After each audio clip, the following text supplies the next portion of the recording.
Good evening all of you. मैं पंकज विश्वकर्मा आप लोगों को सादा एजुकेशन प्लेटफॉर्म पर स्वागत करता हूं। और आज हम लोग पढ़ेंगे थाइमस ग्रंथ के बारे में।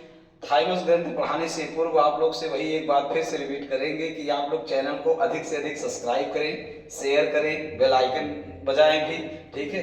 अधिक से अधिक शेयर करें और अधिक से अधिक सब्सक्राइब करें और सब्सक्राइब करवाएं भी, ठीक है। तो आज हम लोग पढ़ेंगे थाइमस ग्रंथ। थाइमस ग्रंथ में हम लोग पढ़ के एक बेहतरीन बात जानेंगे कि जो व्यक्ति बूढ़े हो जाते हैं, ये बूढ़ा के बूढ़े मर क्यों जाते हैं। भाई लड़का, बाल, जवान, जड़, नारी, तमाम अवस्थाएं, या शैशवावस्था हुआ, फिर किशोरावस्था हुआ, प्रौढ़ावस्था हुआ, वृद्धावस्था हुआ। तो वृद्धावस्था के बाद लोग मर क्यों जाते हैं ना। आज आप एक जो मन में एक चिड़चिड़ापन चलता है कि आखिर बुढ़वा जुकाम बुखार हो जाता है तो ठंडियों में क्यों मर जाते हैं, अधिकतर ठंडी में बूढ़े क्यों मरते हैं, आखिर बूढ़ा के क्यों मरते हैं, बूढ़ा के जो बूढ़ा पड़ा रहा है काहे मरते हैं, तो लोग मरते क्यों हैं, बूढ़े व्यक्ति मरते क्यों हैं। आज हम लोग इस थाइमस ग्रंथ में इसके बारे में बहुत विशेष रूप से, बहुत बेहतरीन रूप से जानकारी प्राप्त करेंगे। तो चलिए हम लोग देखेंगे थाइमस ग्रंथ। थाइमस ग्रंथ, चलिए ध्यान से देखिए कौन सा ग्रंथ है भैया, थाइमस ग्रंथ है। अब इसके बारे में एक लाइन पहले हम आपको बताएंगे कि थाइमस ग्रंथ अगर आपसे पूछा जाए कि थाइमस ग्रंथ स्थित कहाँ होता है, तो थाइमस ग्रंथ आप जानते हैं हृदय के ऊपर, किसके, हृदय के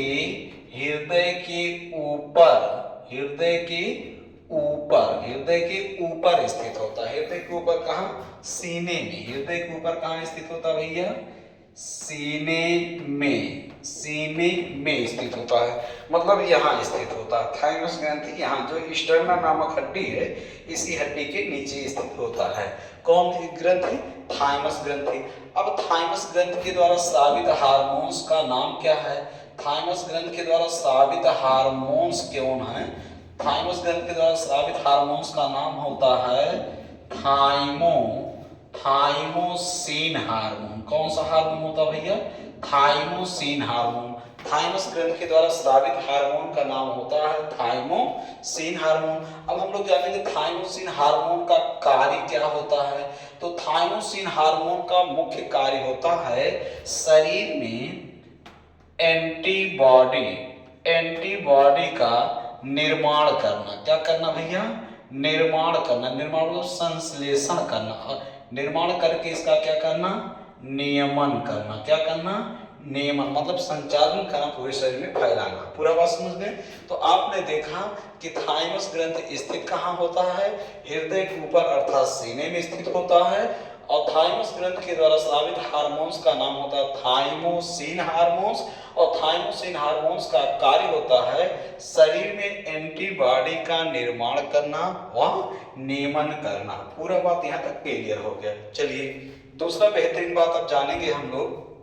एक बेहतरीन चीज ध्यान सुनिए, हमने आपको बताया कि बूढ़े व्यक्ति बूढ़ा के क्यों मर जाते हैं, तो मरने का कारण ध्यान सुनिए। क्योंकि आप जानते हैं ये जो थाइमस ग्रंथि होता है, ये जन्म के बाद यौनारंभ तक, जन्म के बाद यौनारंभ तक बढ़ता, यौन आरंभ तक यह बढ़ता है, ठीक। किंतु प्रौढ़ा अवस्था तक, किंतु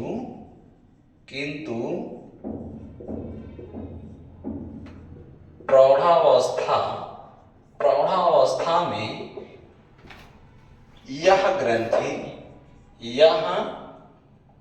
प्रौढ़ावस्था में यह ग्रंथि सामान्य हो जाता है,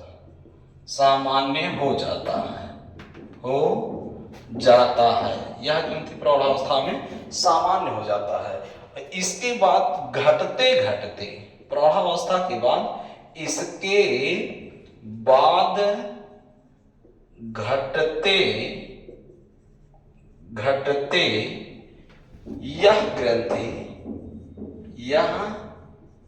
ग्रंथि वृद्धावस्था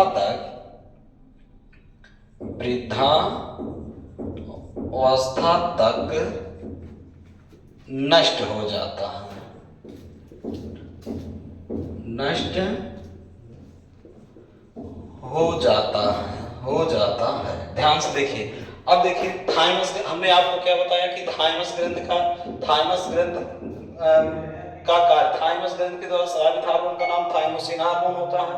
थाइमोसिन हार्मोन का कार्य क्या होता है? एंटीबॉडीज का निर्माण करना व नियमन करना। दूसरी बात हमने आपको बताया इस हार्मोन का कार्य जन्म के बाद यौना आरंभ तक बढ़ता है, किंतु प्रौढ़ावस्था में सामान्य हो जाता है, और इसके बाद प्रौढ़ावस्था के बाद यह घटते घटते वृद्धावस्था तक नष्ट हो जाता है। तो जब वृद्धावस्था तक थाइमस ग्रंथियां नष्ट हो जाएगा तो थाइमस ग्रंथि में क्या एंटीबॉडीज का निर्माण होता है। तो क्या अब बताइए, क्या इसमें एंटीबॉडीज का निर्माण हो पाएगा? नहीं हो पाएगा, क्योंकि जब थाइमस ग्रंथियां नहीं है तो एंटीबॉडीज बन पाएगा, और जब एंटीबॉडीज नहीं बन पाएगा तो आप जानते हैं एंटीबॉडीज का मुख्य कार्य होता है शरीर में आए हुए हानिकारक पदार्थों का भक्षण करके उसे नष्ट करना। तो जब एंटीबॉडीज नहीं बनेगा तो आप बताइए किसी हानिकारक पदार्थों से लड़ पाएगा?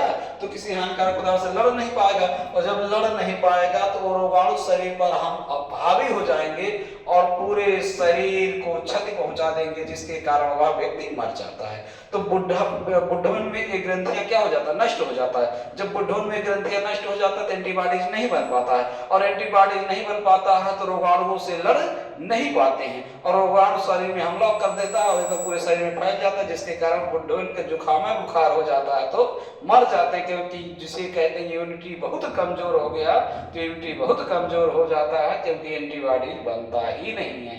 और एंटीबॉडीज ना बनने का कारण क्या है? थाइमस ग्रंथि। वृद्धावस्था तक जाते जाते थाइमस ग्रंथि नष्ट हो जाता है, जिसके कारण एंटीबॉडीज नहीं बनता है। तो आप लोग पूरा बात समझ गए होंगे कि बूढ़े व्यक्ति मर जाते हैं क्यों। तो बूढ़े व्यक्ति मर जाते हैं इसीलिए क्योंकि उनके शरीर में एंटीबॉडीज नहीं बनता है। बात समझ, 3-4 बार हमने बता दिया, अब आप लोग जानते होंगे। तो चलिए, आज का क्लास बस इतना, 2 मिनट का क्लास रहा, और आप लोग अगला ग्रंथ बेहतरीन अंदाज में पढ़ेंगे। बस इसमें केवल इतना हम आपको बताने के लिए आए थे, बूढ़े व्यक्ति मरते क्यों हैं, और आप लोग जान भी गए। ठीक है, चैनल को अधिक से अधिक सब्सक्राइब करिए, लाइक कीजिए। धन्यवाद।